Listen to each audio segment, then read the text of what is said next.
Hi, I'm Tyron Brackenridge, defensive back coach for the Toronto Argonauts, retired professional football player, and also co-owner of Red Breed Athletic Academy. I'm making this Can I Be Vulnerable video just to spread awareness to those that are out there who may need to hear these stories. I may touch one or two, or maybe even millions of viewers to be able to be vulnerable and share their stories with others. What motivates me is my baby girl, my daughter, man. She's my biggest motivation. Like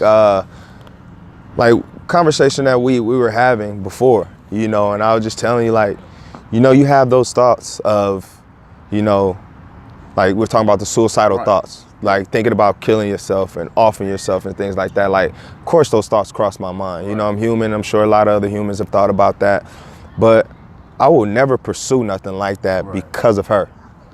She's my everything. She deserves her dad. Yeah. You know what I'm saying? And me as her father, I deserve, and I owe her to be the best that I can be. Yeah. I owe that to her.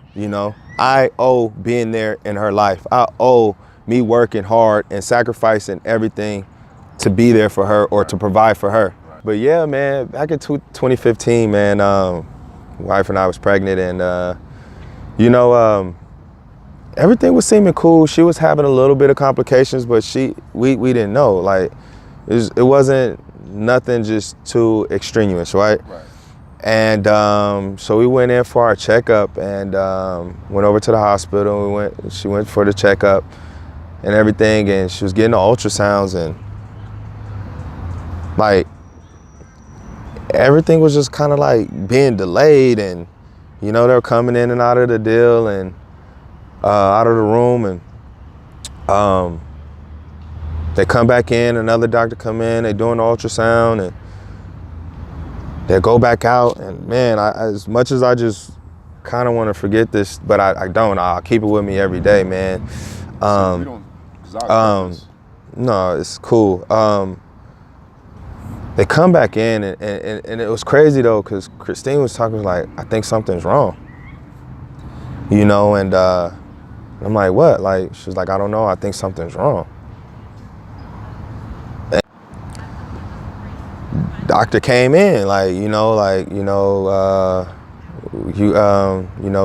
baby is having complications, and she has like this large mass in her chest, and we can it's a facility in San Francisco. They specialize in fetal surgeries and all this, and so now we're like, and off top, like my wife is just like, great, like why me, and she's like she's a tough individual, man, and of course, she just some way somehow she kind of made it feel like it was her fault, and just kind of, and it was just like, needed to be tough in that situation. But it's tough and that's the thing. We were just like all the toughness out the window. But now it's like, you know what? Now I gotta be strong for us. Everything is gonna be fine. Right. Everything's gonna be fine. So they were like, you guys can go up to this facility and kind of go from there and see what you guys can do. And so, man, we made a couple trips up to San Francisco and back, man, and like we went up and seeing pretty much what they can do. And so we went up another time, and basically they told us was just like, this mass is too big, and either we go in and do the surgery, it's still guaranteed that the baby's not gonna make it, because it's just how large the mass is, and the mass was like growing so much it was pushing her heart pretty much to her armpit, and we we pretty much had to go in and had to go through the process of having a stillbirth, and I mean, like, she came out and she was just like swollen, because the blood wasn't circulating through her body enough, and it just allowed her to swell up, and she just quite wasn't fully developed, but she was trying to breathe when she came out. Like, gave us some pumps, man, and So she had a couple moments. Braden was a survivor, man. She was strong, man. Like we just held her and loved her, and That's tough. It's yeah, man. It's a tough. I'm glad I can talk about it now, man, because at first it was a very tough situation, and then moving forward, and I know, like, our baby girl, she holds on to her every day, says a prayer for her every night, and as well as we do, and we have her butterfly urn in our baby girl's room, and we keep it lit up for her, and Brittany is always gonna be with us, man. But it's a tough situation, and I know, like especially for Brooklyn, like, and I know for Christine as well. But Brooklyn it's not a day that goes by. Like, if somebody asks, "Oh, is this the only one you have?" and I'd be like, "Yeah, it's my daughter right here." She'd be like, "No, you don't. We have." Yeah, it's like she gonna remind you. You're not gonna forget about my little sister. We got Brittany, and she was like, "But she died when she was a baby." Da da da da. And she would openly say that. And it's just we did a little bit of it, not too much. I think we've got to a point where we felt like we can handle it on our own, and I think that was probably the worst thing to do. Not fully talking about it, just even amongst each other. Right.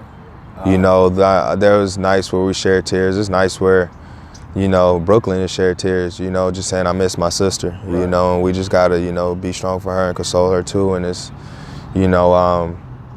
but man, it's something that we didn't do, and we didn't get together, go fully get healed through that process. And and it shows, and it shows. Message I want to send out, man, and the biggest thing is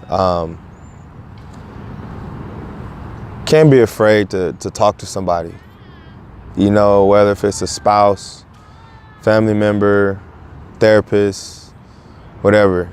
You got to put yourself in a vulnerable situation if you want to get help, because there's some things that, a lot of us, we want to feel like that we can handle situations on our own, and a lot of times we can't, and we think we have it all figured out, and we can't, and all it is, it creates an underlying issue that can't be resolved if we don't go seek help to get it resolved. And nobody's perfect, nobody will ever be perfect, no matter if you think you're perfect or not. It's not gonna happen. It's never be afraid to reach out to somebody, whether if it's individually, spouse, best friend, whoever you feel comfortable with, and putting yourself in a position to be in this vulnerable situation. So again, man, reach out to somebody. If anything is bothering you, you're hurting, you're scarred, you're dealing with something, and you can't seem to get over that hump, there's people out there that will help you. And like they said, closed mouth don't get fed. And if you don't speak out, you won't be heard. And that's my message.